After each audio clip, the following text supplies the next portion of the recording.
EM has a huge commodity cycle. When China was like building out infrastructures in the 2000s, right? Like you have huge like real estate boom, you have huge like railroads and highways, airports, all those build outs like creating a general commodity boom. Then in the 2015 to 2020, you have like a lot of emerging market build out their own technology and digital platforms like in China, in Southeast Asia, in South Korea. There's so many like internet companies like become like big platforms that dominate their domestic consumer market. Now you have a catalyst of a little bit of both, right? Like in a tech space.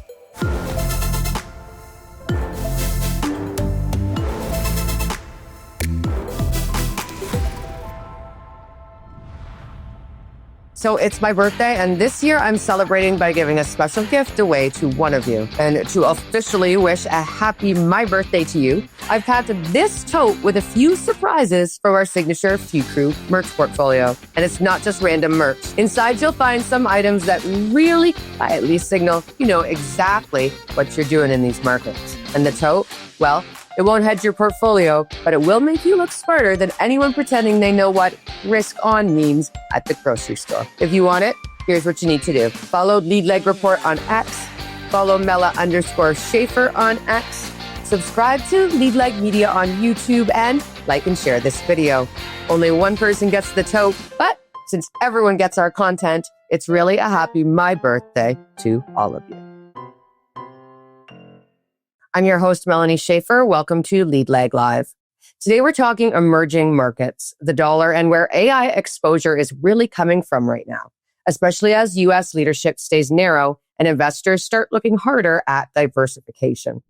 My guest today is Derek Yen, Senior Investment Strategist at KraneShares. Derek, it's great to have you back. Thank you for having me today. So to kick things off, U.S. equities have become increasingly concentrated in a handful of mega cap names. Is that creating a real opportunity, do you think, or for emerging markets right now? And how should investors think about diversification at this point in the cycle? Yeah, I think that's kind of like a most important phenomenon right now, right? Like for investors, especially when everybody owns like S&P 500 or NASDAQ 100. If they check their top 10 holdings, now in S&P 500, that's like 35 to 40% concentrated in those 10 names. We have never seen that concentration level, at least over last 10 years. So that just means like our equity market benchmark is primarily driven just by a few names. Could be good, could be bad. But like just look at their earnings contribution, I think is lagging their market cap. So which means in the future, they have to deliver the earning growth. If it's not going to happen, then you do have some like issue. Now the valuation is kind of like expensive. So just like for investors, a natural thinking is really how to broadening the trade, right? Within the US or going international. Like for international or emerging market, I think one of the benefit is just like they have a relatively lower valuation. So that's something like to really explore more opportunity. And often like EM is something offer like great diversification, some like lower correlation versus the US equity. So adding EM to the portfolio can benefit investor to that point. Yeah, and talking about fiat and currencies, the U.S. dollar has been a headwind for emerging markets. Derek, if the dollar stabilizes or starts to weaken, how meaningful could that tailwind be for emerging market returns? Yeah, I mean, like currency is kind of like the quiet killer for EM returns over the kind of like the past decade. Well, like currency, like for US dollar is still like the world reserve currency. So like dollar's been strong forever until I think like now Trump administration is taking a different approach. You heard from Mr. President that he likes the weakening dollar. He loves it. I think that's his intention, like to throw a trade war, like on the trade, it's like bring the manufacturing job back to US, which means you have to keep the dollar probably weaken. And you have like, I think, a new Fed chairs coming to willing to cut rates more. So all those like monetary setup or just like the government policy setup is really geared towards more weakening dollar going forward. So previously in look at like long term, the EM equities really benefited from like weakening dollar previously. So if we think the dollar is going to be continue to be weakening over the next say 2 to 3 years, I think EM is something worth looking at because the currency cycle. Yeah, and I want to ask you a little bit about last year and looking into 2026. But I mean, emerging markets had a really strong 2025. When you look at 2026, are we still early in the multi-year cycle, or expectations sort of getting ahead of those fundamentals? Yeah, I think like just like look at the diversification trade or broadening trade. It already happened a little bit last year, like in 2025. The EM outperformed US. I think like that didn't happen quite often, right? Like if you look at like last 10 years. So a lot of investors, that could be just one-off. But even after the rally, the valuation, the comparative, like look like a forward PE of many EM indexes is still like low double digit compared to kind of like 20 to 30 for many US indexes. So EM is still cheap, right? So that's like good news. And I think like one way to look at the EM, you do have like this cycle, right? Like look at like 2000, I think like there's like a multi-year EM bull market just before the 2008 financial crisis. I think we're in a very similar situation here where the valuation is very cheap in the emerging market. And you do have fundamentals improving. You have like the earnings revisions getting better, especially around the technology side. You have this like global AI build out with a lot of key players actually exist in the emerging markets. You do have, I think like China is like one of the elephant in the room that they're building their own ecosystem in the AI. You do have all those catalysts, I think like in critical materials as well. So that's just like creating, I think, multi-year catalyst for the emerging market to outperform likely. So adding a little bit of EM to the portfolio, I assume many investors is really US focused, US centric.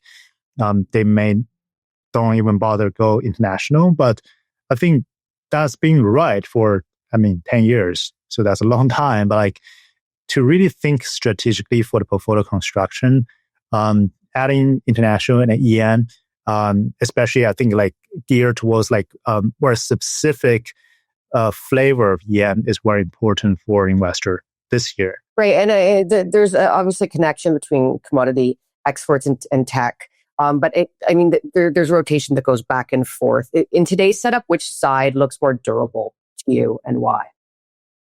I think it's very interesting question because like it's it look like the history, right? Like EM has a huge commodity cycle when China was like building out infrastructures in the 2000s, right? Like you have huge like real estate boom.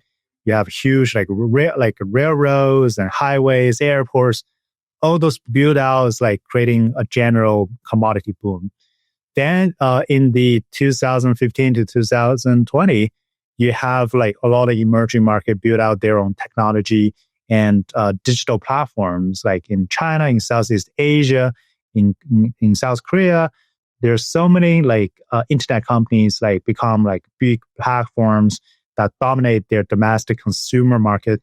So now you have a catalyst of a little bit of both, right? Like in a tech space, you do have like a big catalyst from like AI think about like the SK Hynix, the Taiwan Semiconductors, those names been doing great. For the commodity side, is less the general commodity, but more specific categories, including I think like powering the electricity or just like the grid upgrade, some like critical material. Those things are like facing in kind of like bottleneck for a lot of future technology development. So even some of the commodity become a technology relevant. So I think like this is kind of like a sustainable technology boom that some commodities going to be in demand because of that structural boom as well. Yeah, and I mean, you spoke about it just now, but there's a relation between all of these different things involved in tech with the commodities. But then if we take it all, if we take a step back, I guess, and talk specifically about AI, I mean, people usually jump straight to US hyperscalers. Can you walk me through the emerging market role and in the AI value chain, and even the materials that support it? China's AI ecosystem is moving fast. Yeah, I mean, like, look at like just the global semiconductor ecosystem, like where I think US is very like centric on the design, right? Like you have like Nvidia, like you have all those like big like chip company doing the design, but like for a lot of EM companies, they do the manufacturing. It's like I think TSMC is like I think the famous one.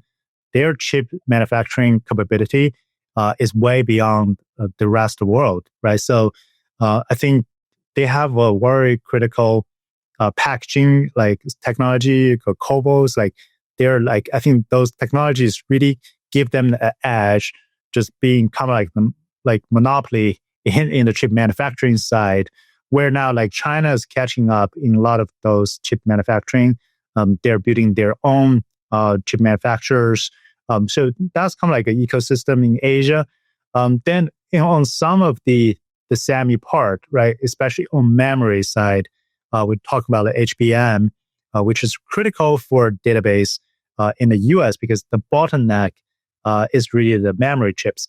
So those memory chips, you have like big players like SK Hynix who dominated in this HBM memory chip, and they're kind of like the most important supplier to NVIDIA. So you have those very critical players that's like really global leaders out there in the EM countries. That I think if you just focus on the developed country or just focus on US, you're missing out a big chunk of the opportunity happening in the AI picks and shovels. So as this all sort of takes shape, what does this mean for investors who are trying to size the opportunity, but also, be aware of the risk? Yeah, I think like investors, they have kind of like a very heavy US-centric portfolio, right? And within that portfolio, they are very concentrated to the mega cap names. So I think like if investor can like trim down a little bit that position and looking for more diversified allocation, that could kind of like balance the alpha or balance the risk exposure a little bit. Going to international, going to the EM. Then for the EM, I think like technology part and the growth part is now kind of like is on a structural multi-year bull market, driven by the AI build out, driven by its own like consumer electronic, its own like digital economy upgrade. There's a lot of opportunity in the EM that's ready to take off because improving fundamentals, and it's relatively cheap in valuations. And as we said, the currency is probably going to be another big driver for the EM, especially the EM growth, as if Fed's going to cut rates and global central banks going to follow. Lower interest rate generally favors the growth equity, and especially the technology players who have like very big cash flow in the future. So those, if discount rate is lower, the valuation should be higher. So with all that, we think like the emerging market technology sectors probably is a good allocation for investors if they think diversifying from the current like mega cap centric US equity makes sense. And that could be their EM allocation and tilt towards the technology. Yeah, so to be a little bit more specific now for advisors who are looking at allocations, what differentiated exposure does KEMQ actually give them inside emerging markets, tech, and how would you think about its role in a modern global equity portfolio, Derek? Yeah, so at KraneShares, we have a KraneShares Emerging Market Technology ETF. The ticker is KEMQ. So that really just like give you direct exposure to the emerging market technology exposures. So the fund includes in names like TSMC, SK Hynix, but also many other like digital internet companies that's really in China, in Southeast Asia. So I think like that exposure is quite concentrated but unique to really capture this weight of the broadening trade, especially around the around the EM growth, around the EM tech. So KEMQ, I think, is a good allocation for investors who are looking at very diversified exposure outside the US. Yeah, and just to finish off, Derek, for anyone watching who wants to learn more, where's the best place for them to find KraneShares research and keep up with your work? Yeah, investor can go to KraneShares.com. And for more specific fund details or just information on the KEMQ, people can go to KraneShares.com/KEMQ. Awesome. Well, thanks so much for being here. And thanks to everyone for watching. Be sure to like, share, and subscribe for more episodes of Lead Like Live.